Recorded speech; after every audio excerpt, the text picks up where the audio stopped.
Pessoal da torcida tricolor, estamos começando o nosso tradicional Contextualizando, nosso prometido Contextualizando para falar das finanças do clube. E a gente vai falar também do sócio torcedor, do programa Sócio Torcedor. Mas antes de começar tudo isso, vamos lembrar que este vídeo é patrocinado por ninguém mais, ninguém menos que OneFootball, o melhor aplicativo para acompanhar tudo o que acontece no São Paulo ou em outras agremiações. Aí você pode escolher aqui que tá o meu tá São Paulo e Brasil. Eu também acompanho o uruguaio do Gabriel, tá? Uruguai, São Paulo, e aqui tem as principais competições que você vai ter no ano. Infelizmente, São Paulo hoje só está no Brasileirão por incompetência do clube, né? Aí o OneFootball não tem culpa da incompetência de São Paulo. São Paulo precisa ir no ano que vem estar disputando tudo, e você pode ligar notificações, ver notícias, ver artilharia e tudo mais. E aí no Brasil tem a Copa América, tem Copa do Mundo, enfim, muita coisa para acompanhar. Para tudo isso basta clicar aqui no link que está na descrição do vídeo. Lembrando que o aplicativo é gratuito para iOS e Android. É isso, muito bacana o OneFootball. Vamos começar então agora com um assunto muito delicado, que é as finanças do São Paulo, porque sempre todo mundo tem aquela coisa de mas o São Paulo, cadê o dinheiro? Onde é que está o dinheiro? Onde que está o dinheiro da venda do jogador, etc e tal. Então vamos começar pelo começo. Vamos começar pelo começo. Vamos começar então mais fácil pelo sócio torcedor, né? Recentemente, não faz tanto tempo assim, teve aquele negócio da corrida do sócio torcedor, do São Paulo vai passar todo mundo, né? Tinha até um torcidômetro lá que calculava o número de sócios torcedores de São Paulo. Aquilo é muito legal, o problema é que aquilo não é o número de sócios torcedores ativos, né, do clube, né? O número de sócios torcedores, ponto. Eu acho que, sei lá, de quem foi um dia, de quem tá com a conta suspensa ou parou de pagar, ali conta todo mundo. Você parou de pagar, tá lá, ou você tá um daqueles números. Estima-se que de sócios torcedores ativos, São Paulo tem algo entre 25 e 30 mil sócios, o que é um número ridículo. Um clube como São Paulo tem um número tão pequeno de sócios torcedores assim. A gente pode fazer praticamente um programa inteiro falando de sócio torcedor apenas, mas dá pra gente lembrar que um dos motivos principais, um dos motivos de maior discussão em relação a isso, é a questão do principal plano, digamos assim, que é o plano de R$30, ele te dá um desconto menor do que dá a meia entrada para as pessoas que compram meia entrada.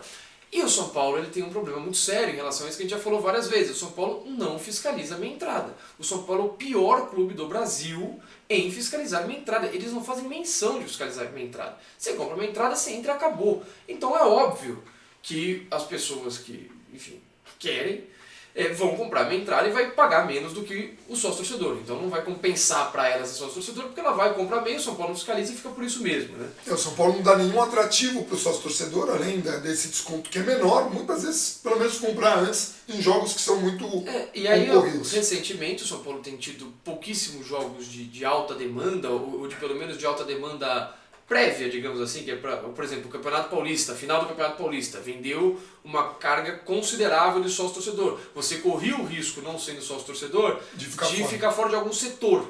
Você iria para o jogo, mas talvez você não fosse no setor que você queria. São pouquíssimos jogos assim, então em termos de comprar antecipado também não compensa tanto. Porque o São Paulo, infelizmente, não lota sempre o seu estádio. Tem boas médias de público e tudo mais, mas não lota o estádio. Então você não precisa necessariamente ser sócio para estar presente nos jogos que você quiser. E aí a gente até deixou anotado que é importante lembrar, né? A questão do sócio-torcedor ela é uma receita muito importante para o clube.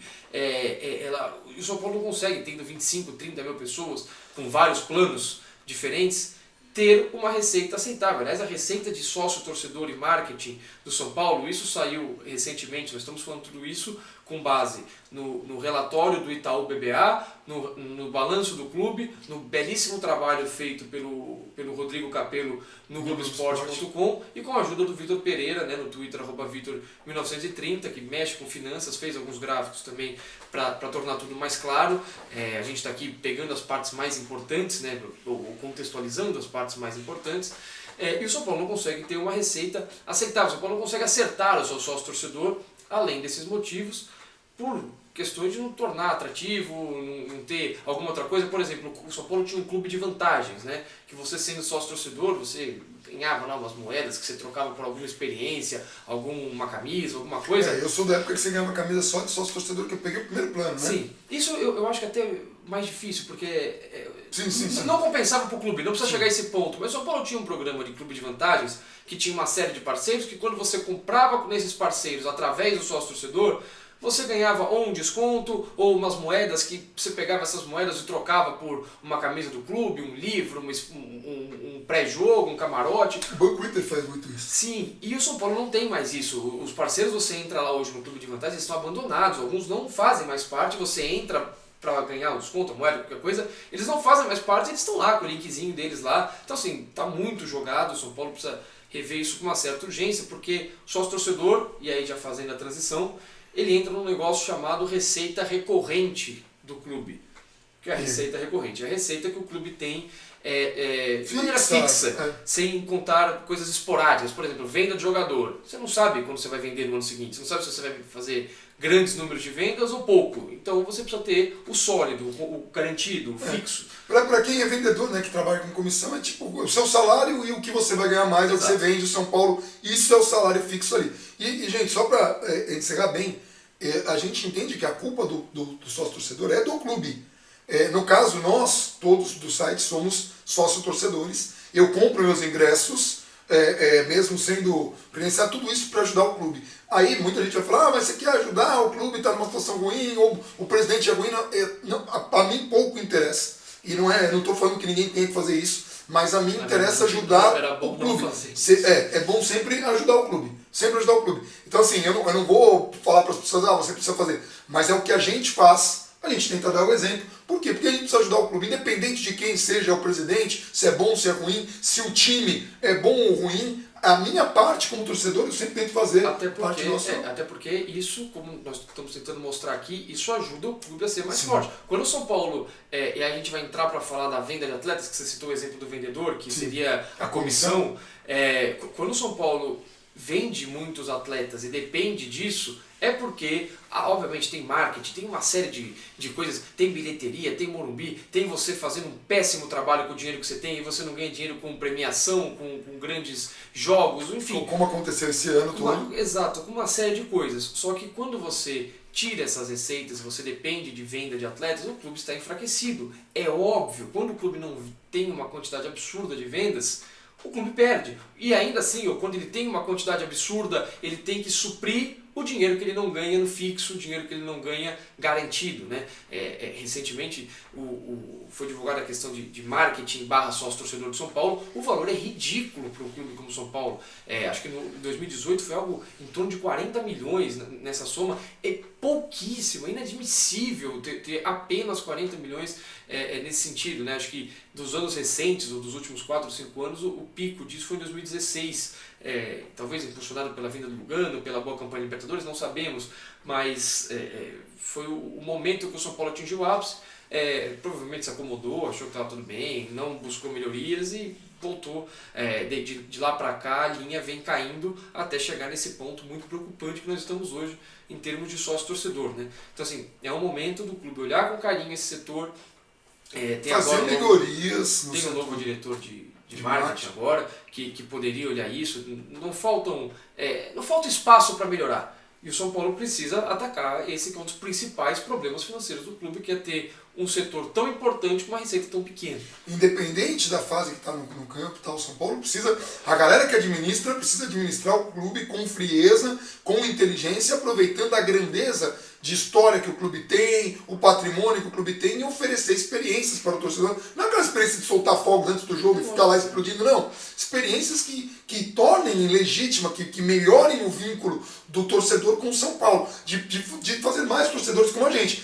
Vocês pagam só os torcedores? A gente paga. Por quê? Porque a gente quer ajudar o clube. A gente tenta ajudar os patrocinadores do clube, né? Como você conta no Banco Inter, todas essas coisas. Todo mundo que é parceiro do São Paulo, a gente tenta ajudar para que o São Paulo seja mais interessante para o mercado. Porque assim, se você promove o patrocinador do seu clube, o que acontece? Um outro patrocinador vai falar, eu prefiro investir no São Paulo porque a torcida do São Paulo compra a ideia do patrocinador. Então, assim, isso é muito positivo. Isso faz com que mais empresas queiram investir no São Paulo. E evidentemente que isso é apenas um dos motivos. Se bem dentro de campo, é óbvio que você vai atrás dos patrocinadores. Mas nenhum dos dois são coisas excludentes, entendeu? É como ter um canal de YouTube que às vezes o cara tem mais número de inscritos, mas ele não tem um engajamento bom. E aí um patrocinador vai procurar quem tem engajamento bom. Claro que o cara que tem número de inscritos tem uma chance maior de engajamento. É a mesma comparação aqui. Uma coisa não tira a outra. É importante ter, no caso de São Paulo, um bom produto, né? Um bom time, um bom clube, um bom desempenho em campo, sim. Mas para ter esse bom desempenho, com certeza seria mais fácil se ele tivesse mais engajamento da torcida e oferecesse para a torcida um melhor produto no que tange ao sócio-torcedor, enfim. E aí a gente falou alguns poucos minutos de fazer a transição de receitas recorrentes, e aí o São Paulo, a gente vai entrar na questão de receitas contra despesas. O São Paulo, pegando a comparação de 2013, 2014, 2015, o São Paulo melhorou muito o cenário que tinha nesses anos.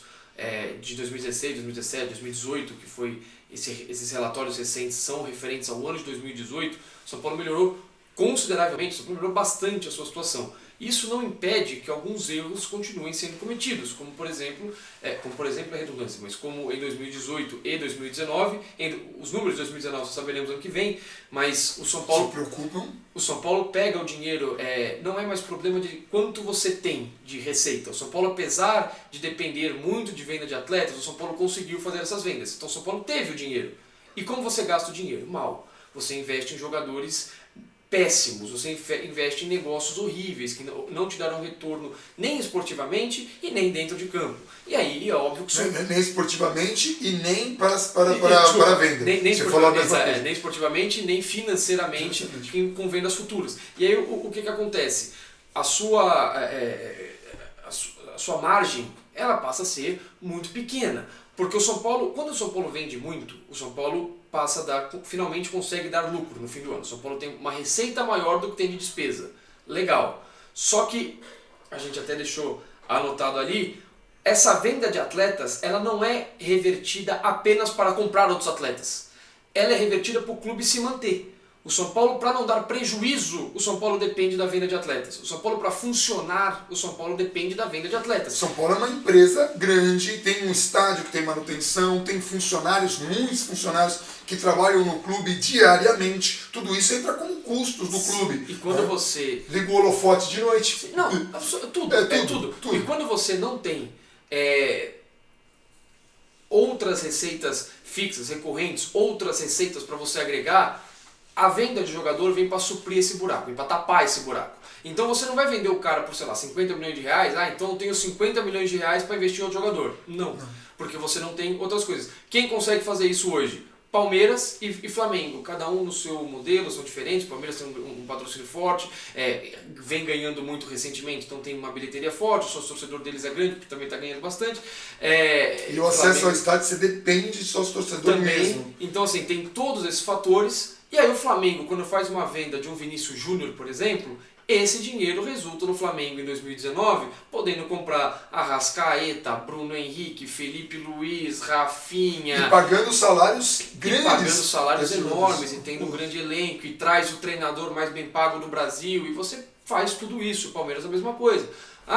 Tá ruim aqui, quem que eu tenho de zagueiro aqui que o reserva não tá dando conta? Traz lá o cara que tava na Europa com a gente, e a gente já sabe que ele funciona. Como o Palmeiras e Flamengo fizeram agora, né? Os dois se reforçaram, fizeram bons reforços nesse estágio do campeonato. E o São Paulo precisa fazer malabarismo para trazer um jogador, e quando erra quando a gente fala assim, por isso que às vezes a gente fala assim, esse jogador não é bom, porque a gente está pensando no conjunto. O que esse jogador pode fazer em campo? O que esse jogador pode render com esse técnico? E o que esse jogador, se não der certo, o que ele tem de mercado para o São Paulo conseguir se livrar dele? Então assim, a gente não precisa citar nomes aqui, mas tem jogadores que o São Paulo trouxe que acabaram saindo porque rescisão amigável, ou desliga, ou vai procurar um clube. O São Paulo tenta se desvincular do jogador para não ter que pagar salário, às vezes se propõe a pagar metade do salário e para o cara jogar em outro clube. Esses erros pesam muito, muito no São Paulo. E por isso que às vezes a torcida quer muito tal jogador, a gente fala, não, e a gente toma pedrada porque a gente conta esses E aí não, e é isso, só para pegar um exemplo, o Palmeiras recentemente emprestou o Guerra pro Bahia. O Guerra ficou, sei lá quanto tempo encostado no Palmeiras. O São Paulo não pode se dar o luxo de ter um cara como Guerra, que chegou com um investimento, que ganha um salário muito alto, ficando lá, deixa o cara aí encostado, que daqui a pouco aparece alguém para tirar ele daqui, vem o Bahia, que certamente não paga, eu arrisco dizer que não deve pagar nem a maioria do salário do Guerra, e o Palmeiras não, tudo bem, praça lá Bahia, vê se ele faz uma boa temporada, a gente vende ele daqui a pouco, e aí pega esse dinheiro e pode reinvestir com força dentro de campo. O São Paulo não tem essa margem. O São Paulo, como nós falamos aqui, ele tem uma fragilidade muito grande em receitas para chegar nesse nível. E aí entramos em outro ponto, a questão das dívidas do clube, que não é despesa, dívidas. O São Paulo, nesse período passado que nós falamos, 13, 14, 15, o São Paulo juntou uma uma dívida muito alta. E isso tem um valor mensal / anual enorme no clube. O Vitor mandou um gráfico pra gente, ele deve depois no Twitter dele colocar mais bem detalhado. Mas Vitor, 1930 no Twitter, exato, ele vai colocar uma thread, né? Sim, mas em 2015, por exemplo, se eu não estou enganado, eu dei uma olhada aqui antes da gente começar a gravar, o São Paulo tinha 50 milhões anuais apenas para pagamento de juros. Os 50 milhões anuais. Em 2018, esse dinheiro foi de 10 milhões. Ainda é considerável, só que essa diferença de 40 milhões ela é investida diretamente no futebol, dentro de campo. Então quando você pega dinheiro de banco porque você fez bobagem financeiramente, você precisa pagar salário e viver o seu dia a dia, isso vai te dar um juros muito alto. Esses juros que você vai dar para o banco, você não vai dar para o campo. E aí você começa a ficar frágil, você começa a ficar atrás dos seus adversários. A gente citou aqui, o São Paulo tem a terceira maior receita do Brasil, e de receita recorrente, que é a receita fixa, sem contar as esporádicas com venda de jogadores e afins. O São Paulo fica atrás de Grêmio, o São Paulo fica atrás de Corinthians, isso o Itaú BBA mostrou, fica atrás de Palmeiras, de Flamengo. O São Paulo tem essa deficiência, e aí tem que suprir. Em 2019, não está conseguindo fazer como 2018, 17, 16, que você conseguiu vender uma quantidade alta de jogadores. E pior, contou com isso, que é uma coisa gravíssima para você fazer quando você trabalha com finanças. É tipo você tá lá trabalhando no mês e você fala assim, pô, se eu acertar a quina, eu dou uma aliviada esse mês. E aí você não acerta a quina, mesmo que você seja um bom, você não acerta. E aí, você já estava contando com esse dinheiro, você já comprou alguma coisa esperando esse dinheiro. São Paulo fez isso esse ano em vários episódios, pior que continua fazendo. São Paulo esperava se classificar para as quartas de final da Libertadores da América, achava que o investimento que tinha, quando tinha contratado apenas 3 grandes jogadores, o Pablo, o Hernanes e o Thiago Volpi, já esperava ter isso para chegar nas quartas de final da Libertadores e tinha uma receita, que era a renda nesses jogos, a renda da Sul-Americana nesses jogos, a premiação. São Paulo não chegou. Depois na Copa do Brasil a mesma coisa, tinha expectativa de passar pelo Bahia, porque tinha fez mais investimento, e esses investimentos que fez, a gente faz esses investimentos, vai com tudo para cima na Copa do Brasil, e aí a gente consegue recuperar. Então comprou pensando nisso. Ah, mas se não der, não passou. Não, mas aí a gente tenta ver, porque talvez o David Neres saia do Ajax e vá para outro time e a gente ganhe. Talvez o Lucas Pérez seja comprado. São Paulo contou com esse dinheiro para atender alguns dos pedidos do técnico Cuca. Não conseguiu atender todos, o que é muito grave. Chegou a trazer jogador que o Cuca não estava tão interessado, porque o Cuca queria esses reforços. Então o São Paulo ainda precisa de um lateral e não tem. E, enfim, então dentro de campo ainda está frágil e sem dinheiro. Está frágil e assim, para deixar claro, nesses anos recentes, 2016, 2017 principalmente, que o São Paulo conseguiu abaixar consideravelmente a dívida e conseguiu reduzir, por exemplo, o valor de juros de 50 milhões para 10 anual, você pegou empréstimos bancários para fluxo de caixa, para coisas assim. Os empréstimos eles sempre existiram, a diferença é que você pegava de uma maneira pontual e pagava quase que imediatamente, ou pagava mais do que pegava emprestado. Então você conseguiu ir diminuindo isso ao longo do ano. Em 2018, por exemplo, esse número já subiu um pouquinho, que é uma dívida perigosa. O São Paulo, só para resumir isso tudo, o São Paulo ele não tem uma situação incontrolável, desesperada, só que o São Paulo erra muito com o que tem. E o São Paulo, repito, depende muito de uma receita que ela não é fixa. E aí isso gera a incerteza de você, em 2019, por exemplo, não conseguiu fazer essas vendas, então você está num problema muito grande, e isso gera que você vai ficar naturalmente enfraquecido dentro de campo, porque você está montando o time, precisa vender aquele cara ali, ó. Tá, vendemos. Traz quem? Aí você erra quem você traz. Não vai dar certo nunca. E quando você erra, quando você traz, jogando ainda para frente, né? Por exemplo, a gente não pode pagar isso agora, mas em 2019 a gente vai tem alguns jogadores que vão aumentar consideravelmente o salário de 2018 para 2019 para 2020 e que preocupa, que são jogadores que não têm tanto mercado. Então o São Paulo tem todos esses desafios. Precisa melhorar o sócio-torcedor, precisa melhorar algumas coisas administrativas. Patrocínio. Outras receitas fixas, receitas que o São Paulo olha e fala, não, isso aqui eu tenho garantido, eu vou ter, eu posso contar com isso, e se eu vender um cara diferente, se aparecer uma proposta irrecusável, esse dinheiro é um extra, esse dinheiro eu vou reinvestir com margem, esse dinheiro eu vou pagar a dívida, porque em 2017, principalmente, o São Paulo teve um recorde de vendas da história do clube. Em 2018, ainda foi um número muito alto, não foi em 2017, mas foi um número muito alto. Em para o ano seguinte, você não teve essa margem, você já não teve mais. Então você teve uma queda de receita. Se você tem uma queda de receita, e se não me engano teve uma queda enorme, 40 milhões quase em marketing / sócio-torcedor, de 17 para 18, que é pesadíssimo, mas se você tem uma queda de receita e uma queda de despesa, ok. Mas o São Paulo teve uma queda de receita, olhou o futebol e falou, não, nós vamos pra cima porque nós vamos ganhar tudo, sei lá, porque já saiu fazendo conta de Libertadores, nós vamos vender todo mundo, que vai dar certo, vai vender jogador que a gente nem tem, né, não é mais nosso, David Neres, Militão, enfim, coisas que não dependem do São Paulo. Exato. Deu essa peitada, agora atrasou o direito de imagem, atrasou o salário, por quê? Porque o fluxo de caixa foi comprometido por uma incompetência, por um planejamento, por uma sequência de erros como essa que o São Paulo vem cometendo pelo menos desde o ano passado. E assim, preocupa muito, gente, porque quando chega numa situação dessa, o São Paulo acaba no desespero, e pode acontecer isso, vendendo um garoto por metade do que ele vale, como por exemplo foi o caso do David Neres. Ali sim, a gente estava muito mais com a faca no pescoço. Apareceu uma oportunidade, o cara vende, porque a gente vai dar uma aliviada muito grande. Mas segundo o David Neres, pro futebol que ele mostrou posteriormente, São Paulo vendia o jogador por pelo menos o dobro do que foi vendido. E tendo o benefício esportivo dentro de campo. Ainda podendo aproveitar. Então assim, esta é a situação, eu presumo que o tempo esteja esgotando. Então assim, essa é a situação do São Paulo, a gente vai voltar a esse tema mais vezes e podemos até discutir numa live, mas é isso, gente, não é questão, São Paulo investiu, foi um dos que mais investiu muito errado e precisa repensar. E a gente faz aquela campanha. Quem puder ser sócio-torcedor não é pelos atrativos, é para ajudar o clube. Quem puder dar força para os patrocinadores é porque o São Paulo precisa. O torcedor precisa estar no campo independente do... Um último detalhezinho importante, o São Paulo em algumas receitas fica atrás de, por exemplo, Palmeiras e Flamengo. Uma das receitas principais é bilheteria. O São Paulo fica, sei lá, metade, 1/3 dos rivais. Isso é até um pouco mais da consequência. Se você pegar os primeiros jogos do Campeonato Brasileiro, os Palmeiras e São Paulo tiveram públicos parecidos nos primeiros jogos em casa, com rendas parecidas nos primeiros jogos em casa.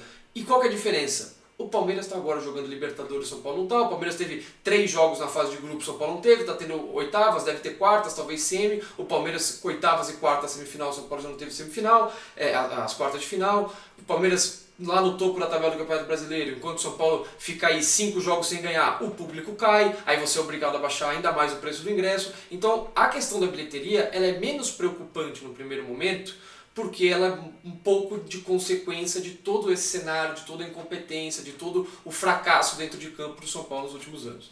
É muito complicado, né? Certo. Vamos voltar a esse tema mais vezes, é isso. Curtam o vídeo, cliquem no sininho, ativem as notificações e principalmente compartilhem esse vídeo para que a gente possa discutir mais. Coloquem o que vocês pensam de tudo isso aqui nos comentários que a gente vai respondendo na medida do possível, tá bom? Um abração para todo mundo e vamos São Paulo!